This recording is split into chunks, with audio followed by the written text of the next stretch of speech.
Amy Baxter, editor of Retail Leader, and welcome to Trend Talk.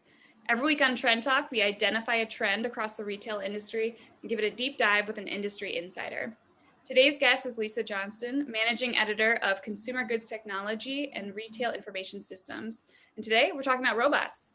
There's an ongoing movement toward in-store automation, with some retailers testing out robots for various tasks that we're going to get into. So first, welcome, Lisa. Hi, Amy. Thanks for having me. Could you introduce yourself a little bit?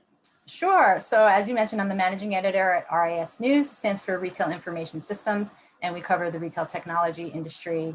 I'm also managing editor at CGT, which stands for Consumer Goods Technology. And before this, I spent about 15 years covering consumer tech and retail. Awesome. Well, I'm super excited that you're here today. So I want to start off with some examples of in-store robots. I'd love to know from your side, who are the retailers that have some in-store robots and what do they do?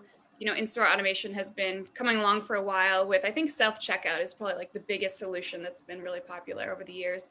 But now there's a lot of different approaches, from candy-bearing roving robots that you've written about to different inventory solutions.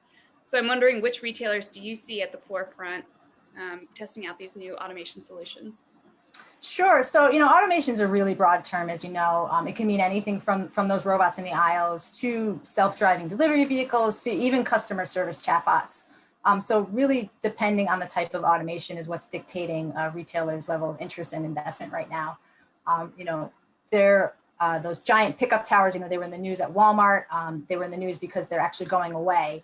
And so they're going away primarily because consumers are now preferring to pick up their digital orders at the curb instead of at the store. So, I don't think this should be taken as a sign that Walmart is, less interested in automation in the store. They're just simply simplifying the process right now. In terms of retailers at the forefront, I think Kroger is probably one of the strongest examples with its Ocado fulfillment centers. You might have seen it was in the news recently because they just opened one in Ohio. And inside, it's very cool. They call it the digital hive, and it has over 1,000 robots that are picking and packing orders. And it's just really routinely pointed to as kind of the beacon of future of automation. But I think if you're specifically looking at in-store robots, looking at Schnucks and Woodman's Markets would be good examples. They're smaller grocers, but they've both piloted inventory management robots in their stores, and they've since extended the pilots. So I think Schnucks has it in over half its stores now.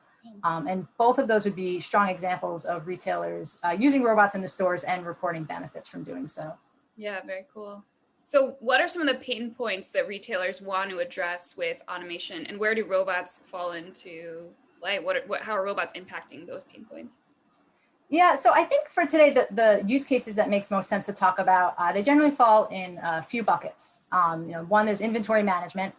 There's fulfillment, and there's sanitation. And so, there's other uses for robotics and automations, but those are three important ones.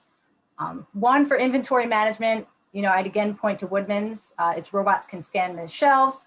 It can even tell the difference, they told us, between cinnamon graham crackers and regular graham crackers. And the cinnamon ones have a tiny little banner on them, and the robot can tell the difference. Two, fulfillment, in terms of use cases, Albertsons is currently piloting an automated pickup kiosk.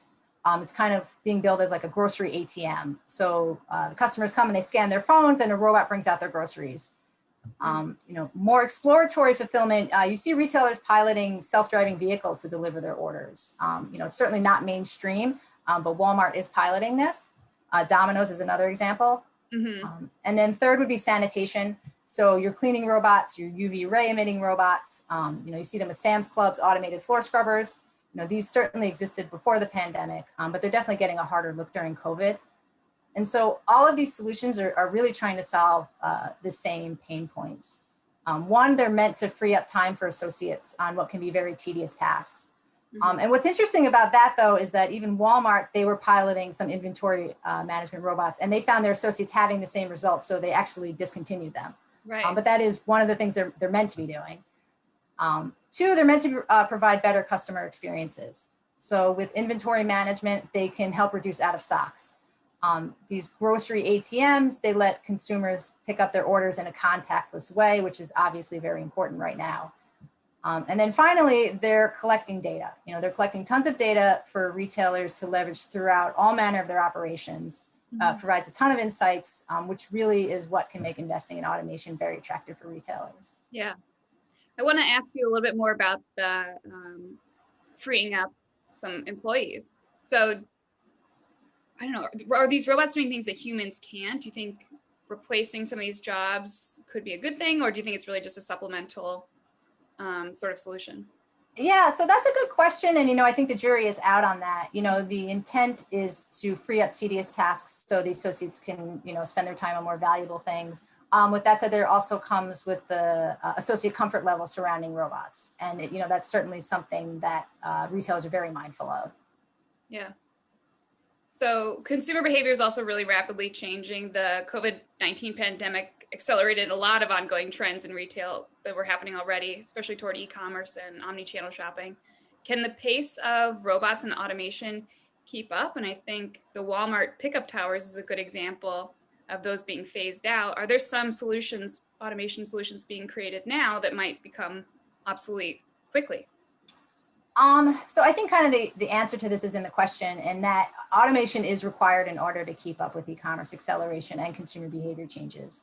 So yes, Walmart is phasing out the towers, but again, it's really because of the consumer behavior changing, not because of Walmart's interest in automation. Retail tech investments are often referred to as a dance. So tech does change quickly and become obsolete, but at the same time, the risks of not investing are pretty clear, that you risk getting left in the tracks of the companies that do. So RIS News publishes a number of research reports surveying retailers. And we found that, retailers, whether grocers or otherwise, are investing in automation to some extent. We published our supply chain tech study that was fielded during the pandemic. And, some of the things we've talked about, robots in the warehouses, computer vision for shelf stock monitoring, were listed of interest. And we actually just published our retail tech study, and more than half of the retailers we surveyed are already making investments in fulfillment capabilities, or they plan to within the next 2 years. So this doesn't mean that all these investments are dedicated towards automated fulfillment solutions or robots, but they are playing a role. And really the bottom line is what we've heard, what we've seen, what we've heard from analysts, what we've heard from retailers, is that the retailers that can invest in automation and technology are historically better equipped to deal with the changes that arise than those that didn't. Yeah, cool. So just a little bit outside the store, I want to touch on one recent headline, which was Kroger introducing a new drone delivery pilot with a 15-minute delivery capability in some cases. So do you expect more drones to bring us our everyday essentials in the future? What are your predictions maybe around drones being part of autonomous vehicle delivery, and that's Yeah, that's a good question. So I guess if I was going to place some kind of, if I was going to place bets on the future of retail technology, I would see drones playing a role. They've certainly been in the works for quite some time. And I think as consumer comfort level grows with them, that we will see more of them. So lastly, I just want to ask, what other predictions do you have for the future? Do you think in-store robots will become a real future at scale, or will some other automation solutions continue to shift in and out of stores? I think in terms of in-store robots, it's harder to tell. I think, you can see them maybe more likely with inventory management robots. They definitely, I think, provide a real use case for retailers. I know that you and I talked about, I wrote a story about Smiley, the robot. I don't know if I would call that a gimmick, but definitely probably more of an experiment. For anyone who's watching, doesn't know who Smiley is, he's a 4-foot-tall robot that was developed by Mars Wrigley in partnership with Wakefern. And he's covered in candy, and he roams the aisles at a ShopRite in Monroe, New York, which happens to be about 10 minutes from my house. So I went to get a little video of it. So, I think something like that is probably more of an experiment, but in terms of autonomous fulfillment solutions, I think even autonomous vehicle delivery, I do think we'll see more of that, especially given the acceleration of the autonomous vehicle industry and the growing consumer comfort level around it. Awesome. Cool. Well, thank you so much, Lisa, for your insights on the retail robotic present and future, and especially these greater automatic solutions. I think they're super, super prevalent and emerging every day. So it's great for us to hear about. Absolutely. Thanks so much for having me. Awesome. Well, that does it for us on Trend Talk today, and we'll see you back here next week with another retail trend.